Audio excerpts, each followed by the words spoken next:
Hi all, welcome back to fabulous life. മാർച്ചിലേക്ക് ഞാൻ എന്തൊക്കെയാണ് പ്ലാൻ ചെയ്തിട്ടുള്ളതെന്നാണ് ഈ വീഡിയോയിലൂടെ നിങ്ങളുമായിട്ട് ഷെയർ ചെയ്യുന്നത്. സമയം കളയാതെ പെട്ടെന്ന് തന്നെ വീഡിയോയിലേക്ക് കിടക്കാം. ആദ്യത്തെ ചോദ്യം ഇതായിരുന്നു, ഹൗ വാസ് യുവർ ഫെബ്രുവരി? ഫെബ്രുവരി എങ്ങനെയുണ്ടായിരുന്നു? എനിക്ക് നല്ലൊരു മാസമായിരുന്നു. വളർച്ചയുടെയും ഹാർഡ് വർക്കിൻ്റെയും ഒക്കെ ഒരു മാസമായിരുന്നു. നന്നായിട്ട് ഞാൻ ഉദ്ദേശിച്ച രീതിയിൽ എനിക്ക് ഹാർഡ് വർക്ക് ചെയ്യാൻ പറ്റിയിട്ടുണ്ട്. അപ്പോൾ എനിക്ക് ഒരു ഗ്രേറ്റ് മന്ത്, നല്ലൊരു സാറ്റിസ്ഫാക്ഷനുള്ളൊരു മാസം തന്നെയായിരുന്നു ഫെബ്രുവരി. എൻ്റെ നേട്ടങ്ങൾ എന്തൊക്കെയാണ്? കൂടുതൽ വീഡിയോസ് അപ്ലോഡ് ചെയ്തു, കുക്കിങ്ങിൽ കുറച്ച് കാര്യമായിട്ട് ശ്രദ്ധിച്ചു, ഇമോഷൻസിനെ കൺട്രോൾ ചെയ്യാൻ പറ്റി നന്നായിട്ട് തന്നെ. ഈ മാസം എന്തായാലും ഒരു 5-6 ദിവസം ഞാൻ ഡൗൺ ആയിട്ടുണ്ടായിരുന്നു. അതിൽ 2 ദിവസം കുറച്ചധികം സ്ട്രഗിൾ ചെയ്തു. എനിക്ക് എങ്ങനെയും എൻ്റെ ആ ഒരു ഡൗൺ ആയ അവസ്ഥയിൽ നിന്ന് കരകയറാൻ പറ്റുന്നുണ്ടായിരുന്നില്ല. എന്നാലും ഞാൻ എൻ്റെ മൈൻഡിനെ മാറ്റി വീട്ടിലൊക്കെ വിളിച്ച് കുറേ സംസാരിച്ചും അതുപോലെ തന്നെ ഒരുപാട് പുസ്തകം വായിച്ചും ജേർണൽ എഴുതിയൊക്കെ എന്നും ചെയ്യുന്നത് പോലെ ഞാൻ എൻ്റെ ആ ഒരു ഇരുട്ടിൻ്റെ ആ ഒരു അവസ്ഥയിൽ നിന്ന് പുറത്തേക്ക് കടന്നു. ഞാൻ ഇതിൽ പറയുന്ന ക്വസ്റ്റ്യൻസ് കഴിഞ്ഞ പ്ലാൻ വിത്ത് മീ വീഡിയോയിൽ പറഞ്ഞിട്ടുള്ള ക്വസ്റ്റ്യൻസ് ആണ്. അത് കണ്ടിട്ടില്ലെങ്കിൽ അത് കണ്ടു നോക്കാം. എൻ്റെ നേട്ടങ്ങൾ എഴുതിയതിന് ശേഷം എങ്ങനെ ഇതൊക്കെ അച്ചീവ് ചെയ്തു എന്ന് എഴുതിയത്, നന്നായിട്ട് ഫോക്കസ് ചെയ്തു, ഡെഡിക്കേറ്റ് ചെയ്തു, നന്നായിട്ട് പ്ലാൻ ചെയ്തിട്ടുണ്ടായിരുന്നു. ഇതൊക്കെയാണ് എങ്ങനെ ഞാൻ അച്ചീവ് ചെയ്തു എന്നുള്ളതിൽ എഴുതിയിട്ടുള്ളത്. കുക്കിംഗ് ആണെങ്കിലും വീഡിയോ അപ്ലോഡ് ചെയ്തതാണെങ്കിലും ഒക്കെ വെൽ പ്ലാൻഡ് ആയിരുന്നു. എങ്ങനെ ചെയ്യണം, ഏത് രീതിയിൽ ചെയ്യണം എന്നൊക്കെ വിശദമായിട്ട് തന്നെ പ്ലാൻ ചെയ്തിട്ടുണ്ടായിരുന്നു. അതിനനുസരിച്ചിട്ട് മൂവ് ചെയ്യാൻ പറ്റി. ഈ ആദ്യത്തെ ഹൗ വാസ് യുവർ ഫെബ്രുവരിയിൽ തന്നെയുള്ള ഒരു സബ് ക്വസ്റ്റ്യൻ ആയിരുന്നു, നേടാൻ കഴിയാത്തത് എന്തൊക്കെയാണ്. ഞാൻ ഗോൾ സെറ്റ് ചെയ്ത് എനിക്ക് അച്ചീവ് ചെയ്യാൻ പറ്റാത്തത്, ഒന്ന് റിച്ച് ഡാഡ് പുവർ ഡാഡ് വായിച്ചു കഴിഞ്ഞിട്ടില്ല. അത് നല്ല ശ്രദ്ധ കൊടുത്ത് വായിക്കേണ്ട പുസ്തകമാണ്. തീരെ ഇൻട്രസ്റ്റിംഗ് ആയിട്ട് എനിക്ക് തോന്നുന്നില്ല. പക്ഷെ നിർബന്ധമായും എല്ലാവരും വായിച്ചിരിക്കേണ്ട ഒരു പുസ്തകം കൂടിയാണ്.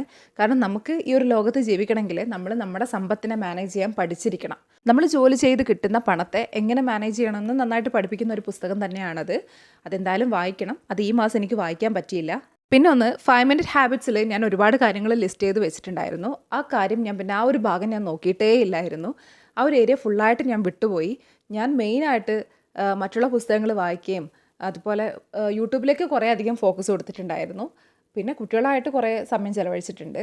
അങ്ങനെ കുറേ കാര്യത്തിലേക്ക് എൻ്റെ ശ്രദ്ധ മാറിപ്പോയി. ഈ 5 മിനിറ്റ് ഹാബിറ്റ് ഒന്നും തന്നെ ചെയ്തിട്ടില്ല.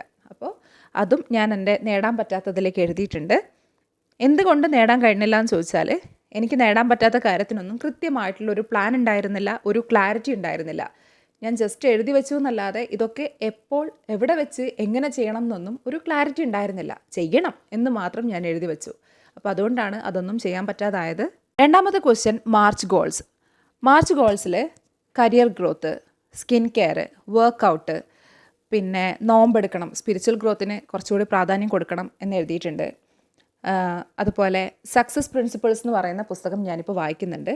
അത് വായിച്ച് തീർക്കണം എന്ന് എഴുതിയിട്ടുണ്ട്. അതുപോലെ തന്നെ ഞാൻ ഈ മാസം ചൂസ് ചെയ്ത ബുക്ക് ലൈഫ്സ് അമേസിങ് സീക്രട്ട് എന്ന് പറയുന്ന പുസ്തകം, ഗൗർ ഗോപാൽദാസ് എഴുതിയ പുസ്തകം. ഇത് 2 വർഷം മുൻപേ ഞാൻ വാങ്ങി വെച്ചതാണ്. പക്ഷേ ആദ്യത്തെ കുറച്ച് ഭാഗമല്ലാതെ വായിച്ചിട്ടില്ല. അത് ഈ മാസം വായിക്കണം. അതുപോലെ കുറേ അധികം ജേർണൽ എഴുതണം എന്ന് എഴുതിയിട്ടുണ്ട്. ഇതിപ്പോൾ ജേർണൽ എഴുതാൻ തന്നെ എനിക്ക് ഒരുപാട് മണിക്കൂർ ഓരോ ദിവസവും വേണ്ട അവസ്ഥയാണ്. നമുക്ക് ഏത് കാര്യം ക്ലിയർ ആക്കണമെങ്കിലും എഴുതുമ്പോഴാണ് ശരിക്കും ക്ലിയറായി വരുന്നത്. നമ്മുടെ മനസ്സിനെ പെട്ടെന്ന് ക്ലിയർ ആക്കി ഒന്നും തലയിൽ കൊടുക്കാതെ നമ്മുടെ മൈൻഡ് ഫ്രീ ആവും. പക്ഷേ ഒരുപാട് സമയം എഴുത്തിന് വേണ്ടി മാറ്റി വെക്കണം. ഞാനിപ്പോൾ തന്നെ ഒരുപാട് മണിക്കൂർ ഞാൻ ഇതിന് യൂസ് ചെയ്യുന്നുണ്ട് ജേർണൽ എഴുതാൻ മാത്രം. ഇനിയും ഒരുപാട് ജേർണൽ എഴുതണം എന്ന് ഞാനിവിടെ എഴുതി വെച്ചിട്ടുണ്ട്. എൻ്റെ മാർച്ചിലുള്ള ഗോളിൽ ഞാൻ എഴുതി വെച്ചിട്ടുണ്ട്. 3, മാർച്ചിലെ പ്രയോറിറ്റി.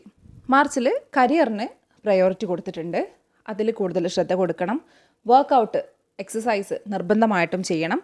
സ്കിൻ കെയർ, അതുപോലെ 10 നോമ്പ് നിർബന്ധമായിട്ടും എടുക്കണം എന്നും എഴുതി വെച്ചിട്ടുണ്ട്. ഈ പ്രയോറിറ്റി നമ്മൾ എഴുതുന്ന കാര്യങ്ങൾ നന്നായിട്ട് ഒന്നുകൂടി പ്ലാൻ ചെയ്യണം. ഇതിൽ കരിയർ ഗ്രോത്തിന് വേണ്ടി ഞാൻ എന്തൊക്കെ ചെയ്യണം എന്ന് ഞാൻ ക്ലിയർ ആയിട്ട് പ്ലാൻ ചെയ്തിട്ടുണ്ട്. അതുപോലെ വർക്കൗട്ട്, ഏത് സമയത്ത് വർക്കൗട്ട് ചെയ്യണം എന്ന് ക്ലിയർ ആയിട്ട് എഴുതിയിട്ടുണ്ട്. സ്കിൻ കെയർ കുറേ നാളായിട്ട് എനിക്ക് വിഷമം തരുന്നൊരു സംഗതിയായിരുന്നു. ഞാൻ തീരെ ശ്രദ്ധിക്കാത്തത് കൊണ്ട് എനിക്ക് വല്ലാത്തൊരു വിഷമം ഉണ്ടായിരുന്ന ഒരു കാര്യമായിരുന്നു. അത് ഈ മാസം നന്നായിട്ട് പ്ലാൻ ചെയ്തു. എൻ്റെ കയ്യിലുള്ള ഒരു ക്രീം, ഞാൻ നാട്ടിൽ നിന്ന് ഇങ്ങോട്ടേക്ക് കൊണ്ടുവന്ന ഒരു ക്രീമും അതുപോലെ തന്നെ ഒലീവ് ഓയിലും മാത്രമാണ് സ്കിൻ കെയറിന് ഞാൻ ഈ മാസം മുഴുവനും യൂസ് ചെയ്യാൻ പോകുന്നത്. ക്രീം എല്ലാ ദിവസവും രാവിലെ നമസ്കാരമൊക്കെ കഴിഞ്ഞ് കഴിഞ്ഞാൽ പുരട്ടുക. അതുപോലെ രാത്രി ഉറങ്ങാൻ പോകുമ്പോൾ ജസ്റ്റ് ഒന്ന് പുരട്ടിയിട്ട് കിടക്കുക. ബാക്കിയുള്ള സമയത്തൊക്കെ മുഖം കഴുകി കഴിഞ്ഞ് കഴിഞ്ഞാൽ കുറച്ച് ഒലീവ് ഓയിൽ അപ്ലൈ ചെയ്യുക എന്നാണ് ഞാൻ തീരുമാനിച്ചിട്ടുള്ളത്. ഇത് ഇപ്പോൾ 3 ദിവസമായിട്ട് ഞാൻ ചെയ്യുന്നുണ്ട്. എനിക്ക് 3 ദിവസം കൊണ്ട് തന്നെ നല്ല മാറ്റവും കാണാനുണ്ട്. അപ്പോൾ അത്രയ്ക്ക് നമ്മൾ എന്ത് ഗോളാണെങ്കിലും നല്ല ക്ലിയർ ആയിട്ട് പ്ലാൻ ചെയ്യുക, നല്ല ക്ലിയർ ആയിട്ട് സെറ്റാക്കി വെക്കുക. നമ്മുടെ മൈൻഡിൽ ഒരു ക്ലാരിറ്റി ഇല്ലാതായി കഴിഞ്ഞാൽ നമുക്കൊന്നും എന്താണ് ചെയ്യാൻ പറ്റില്ല. നമ്മൾ ഉദ്ദേശിക്കുന്ന ഒന്നും ചെയ്യാൻ പറ്റില്ല. അപ്പോൾ നമുക്ക് എന്ത് ഉദ്ദേശം ഉണ്ടെങ്കിലും അതിലൊരു ക്ലാരിറ്റി വരുത്തുക. അതുപോലെ പ്രയോറിറ്റിയിൽ തന്നെയാണ് നോമ്പെടുക്കാനുള്ളതും എഴുതിയിട്ടുള്ളത്. ഏറ്റവും ഇമ്പോർട്ടൻ്റ് ആയിട്ടുള്ള 4 കാര്യങ്ങളാണ് ഞാൻ കൊടുത്തിട്ടുള്ളത്. നിങ്ങൾ ആദ്യമായിട്ട് പ്ലാൻ ചെയ്യുന്നതാണെങ്കിൽ ഒരുപാട് കാര്യങ്ങൾ ഒരിക്കലും പ്രയോറിറ്റി ലിസ്റ്റിലേക്ക് കൊടുക്കാൻ പാടില്ല. ഏതെങ്കിലും ഒന്ന് സെലക്ട് ചെയ്താലായിരിക്കും ഏറ്റവും നല്ലത്. അതിൽ മാത്രം ഫോക്കസ് ചെയ്യുക, അതിൽ സക്സസ് ആവാൻ വേണ്ടി നോക്കുക. 4 skills to develop in March. മാർച്ചിൽ ഡെവലപ്പ് ചെയ്തെടുക്കേണ്ട എൻ്റെ കഴിവ് എന്താണ്? കുറേ കൂടി ഓർഗനൈസ്ഡ് ആവണം. പ്ലാനിങ് അല്ലാതെ വീട്ടിലെ മറ്റുള്ള കാര്യങ്ങളിൽ കുറച്ചുകൂടി ഓർഗനൈസ്ഡ് ആയിട്ട് എടുത്ത സാധനം എടുത്തെടുത്ത് കൊണ്ടുവെക്കുക എന്നുള്ള രീതിയിൽ കുറച്ചുകൂടി ഒന്ന് ഞാൻ ശ്രദ്ധിക്കാനുണ്ട്. അതാണ് എഴുതി വെച്ചിട്ടുള്ളത്. 5 word to repeat in March. ഞാൻ 2 വേർഡ്സാണ് എഴുതി വെച്ചിട്ടുള്ളത്. ഇതിലേതെങ്കിലും ഒന്ന് എനിക്ക് സെലക്ട് ചെയ്യണം. ഒന്ന് ഹാർഡ് വർക്കും, മറ്റേത് ദാറ്റ് ഗേൾ. നിങ്ങളിൽ പലർക്കും അറിയുണ്ടാവും, ദാറ്റ് ഗേൾ എന്ന് പറഞ്ഞിട്ടൊരു ട്രെൻഡ് തന്നെയുണ്ട്. ഇൻസ്റ്റഗ്രാമിലാണെങ്കിലും അല്ലെങ്കിൽ യൂട്യൂബിലാണെങ്കിലും ഒക്കെ ബിക്കം ദാറ്റ് ഗേൾ എന്ന് പറഞ്ഞിട്ട് നമുക്ക് വീഡിയോസ് കാണാൻ പറ്റും.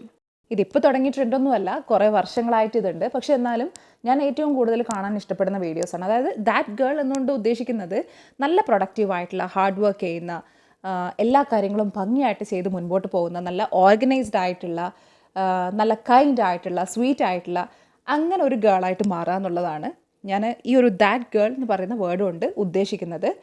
അപ്പോൾ അതായത് ബെസ്റ്റ് വേർഷൻ, എന്നെക്കൊണ്ട് ചെയ്യാൻ പറ്റുന്നതിൻ്റെ ഏറ്റവും നല്ലത് ഞാൻ ചെയ്യുക, ഏറ്റവും നല്ലൊരു വേർഷനായിട്ട് ജീവിക്കുക. അപ്പോൾ ഈ ഒരു മാസം എന്നെക്കൊണ്ട് ചെയ്യാൻ പറ്റുന്നതിൻ്റെ പരമാവധി എല്ലാറ്റിലും ചെയ്യണം എന്ന് ഞാൻ ആഗ്രഹിക്കുന്നുണ്ട്. അപ്പോൾ അതിൽ ഹാർഡ് വർക്ക് എന്നുള്ള ആ വേർഡ് യൂസ് ചെയ്യണോ, അതോ ദാറ്റ് ഗേൾ എന്നുള്ള ഒരൊറ്റൊരു വേർഡ് കൊണ്ട് എന്നെ മോട്ടിവേറ്റ് ചെയ്യാൻ പറ്റുമോ എന്നുള്ളത് എനിക്കറിയില്ല. ഈ 2 വേർഡും എനിക്ക് ഒരുപോലെ എക്സൈറ്റിംഗ് ആയിട്ട് തോന്നി. കഴിഞ്ഞ മാസം ഹാർഡ് വർക്ക് ആയിരുന്നു ചൂസ് ചെയ്തത്. ഈ മാസം കുറച്ച് കൺഫ്യൂസ്ഡ് ആണ്. കാരണം ഹാർഡ് വർക്ക് എന്ന് പറയുന്നത് എനിക്ക് എന്നെ ഇനിയും പഠിപ്പിക്കാനുള്ളതാണ്. ഹാർഡ് വർക്ക്, കുറച്ചുകൂടി നന്നായിട്ട് വർക്ക് ചെയ്യുക, കുറച്ചുകൂടി ഹാർഡായിട്ട് വർക്ക് ചെയ്യുക. കുറേ കാര്യങ്ങൾ എനിക്ക് അച്ചീവ് ചെയ്യാനുണ്ട്. അപ്പോൾ ഹാർഡ് വർക്ക് എനിക്ക് വേണം. ഒരു സമയത്തൊക്കെ ഈ ഹാർഡ് വർക്ക് എന്ന് പറയുന്ന വേർഡ് എനിക്ക് പേടിയായിരുന്നു. പേടിയെന്ന് പറഞ്ഞാൽ ഹാർഡ് വർക്ക് എന്ന് പറഞ്ഞാൽ വല്ലാതെ നമ്മളെ ടയേർഡാക്കുന്ന ഒരു സംഗതിയാണെന്ന് വിചാരിച്ചിട്ട്. പക്ഷെ അതല്ല, ഹാർഡ് വർക്ക് ചെയ്താലും മാത്രമേ നമുക്ക് എന്തും അച്ചീവ് ചെയ്യാൻ പറ്റുള്ളൂ. ഹാർഡ് വർക്ക് ചെയ്യേണ്ട ആവശ്യമില്ല, സ്മാർട്ട് വർക്ക് ചെയ്താൽ മതി എന്നൊക്കെ നമ്മൾ ഒരുപാട് കേട്ടിട്ടുണ്ട്. പക്ഷേ ഹാർഡ് വർക്ക് ചെയ്ത് പഠിച്ച ഒരാൾക്കാണ് സ്മാർട്ട് വർക്ക് ചെയ്യാൻ പറ്റുന്നത് എന്നാണ് എനിക്കിപ്പോൾ തോന്നുന്നത്. അതുകൊണ്ട് തന്നെ ഹാർഡ് വർക്ക് എന്നുള്ള ആ ഒരു വേർഡിന് കൂടുതൽ പ്രാധാന്യം കൊടുക്കാൻ ചാൻസ് ഉണ്ട്. എന്താണെന്ന് ഞാൻ പിന്നീട് ഷെയർ ചെയ്യും. പ്ലാൻ ചെയ്ത കാര്യങ്ങൾ നടക്കാത്ത ഒരാൾക്ക് ഹാർഡ് വർക്ക് എന്നുള്ള വേർഡ് ഏറ്റവും എഫക്റ്റീവ് ആയിരിക്കും കേട്ടോ. പ്ലാൻ ചെയ്ത കാര്യങ്ങൾ നടക്കുന്നില്ലെങ്കിൽ അതിൽ നടക്കാത്ത സംഗതി എന്താണോ അത് വെച്ച് ഒരു വേർഡ് സെലക്ട് ചെയ്ത് അത് തന്നെ റിപ്പീറ്റ് ചെയ്യാൻ വേണ്ടി നോക്കുക. വളരെ എഫക്റ്റീവ് ആയിരിക്കും ഈ ഒരു മെത്തേഡ്. 6 March affirmations. മാർച്ച് അഫർമേഷൻസിൽ I am on top of my March goals എന്നാണ് എഴുതിയിട്ടുള്ളത്. മാർച്ചിൽ ഞാൻ സെറ്റ് ചെയ്ത ഗോൾസിൻ്റെ മേലെയാണ് ഞാൻ ഇരിക്കുന്നതെന്ന് എഴുതിയിട്ടുണ്ട്. പിന്നൊന്ന് I M capable of achieving my goals. എനിക്ക് എൻ്റെ ഗോൾസ്, എൻ്റെ ലക്ഷ്യങ്ങൾ നേടിയെടുക്കാനുള്ള കഴിവുണ്ട് എന്ന് എഴുതിയിട്ടുണ്ട്. ഇതെഴുതാൻ കാരണം ഈ ക്ലീനിങ്, അത് ഏതെങ്കിലും ഒരു ഏരിയ വൃത്തിയാക്കാൻ 5 മിനിറ്റ് വർക്കൗട്ട് ചെയ്യുക. ഇത് ഞാൻ ഒരിക്കലും വിട്ട് കളയാതിരിക്കാനാണ് ഈ 5 മിനിറ്റിലേക്ക് കൂടി വർക്കൗട്ട് എഴുതി വെച്ചിട്ടുള്ളത്. 5 മിനിറ്റ് വിഷ്വലൈസ് ചെയ്യുക, നമ്മുടെ ഗോൾസ് വിഷ്വലൈസ് ചെയ്യുക. അതുപോലെ 5 മിനിറ്റ് ഫ്രിഡ്ജ് ഓർഗനൈസ് ചെയ്യുക. ഈ 4 കാര്യങ്ങൾ മാത്രമാണ് ഞാൻ ഈ 5 മിനിറ്റ് ഹാബിറ്റിലേക്ക് എഴുതിയിട്ടുള്ളത്.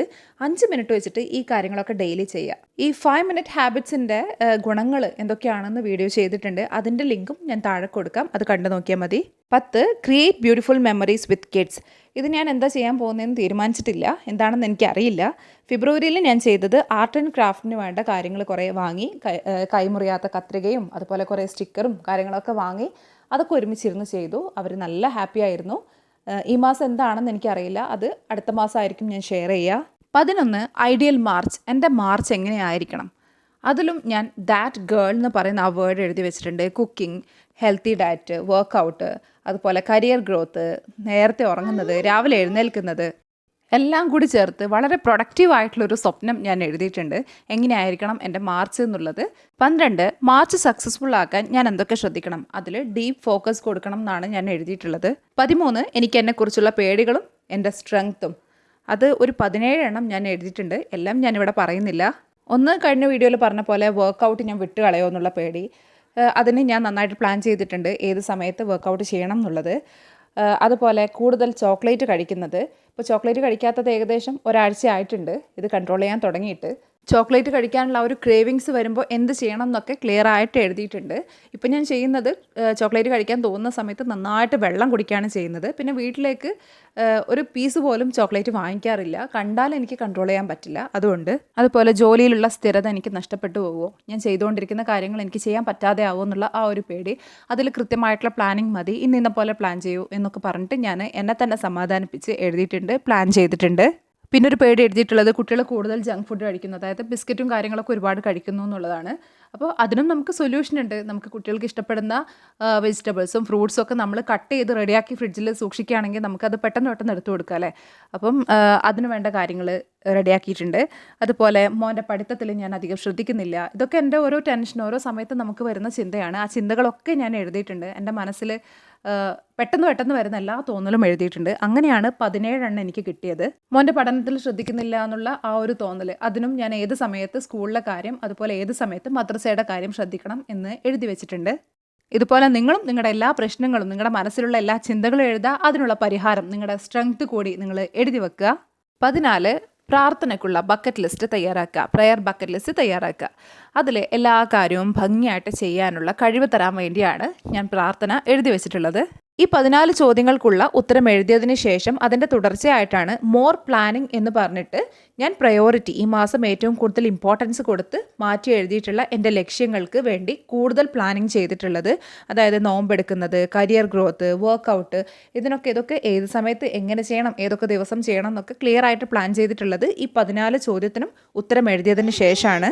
ഈ വീഡിയോ നിങ്ങൾക്ക് ഇഷ്ടമായിട്ടുണ്ടെങ്കിൽ ലൈക്ക് ചെയ്യാൻ മറക്കരുത്. നിങ്ങളുടെ പ്രിയപ്പെട്ട കൂട്ടുകാർക്ക് കൂടി ഷെയർ ചെയ്ത് കൊടുക്കുക. മറ്റൊരു നല്ല വീഡിയോയുമായി വീണ്ടും കാണാം. അൻറ്റിൽ ദെൻ ബൈ.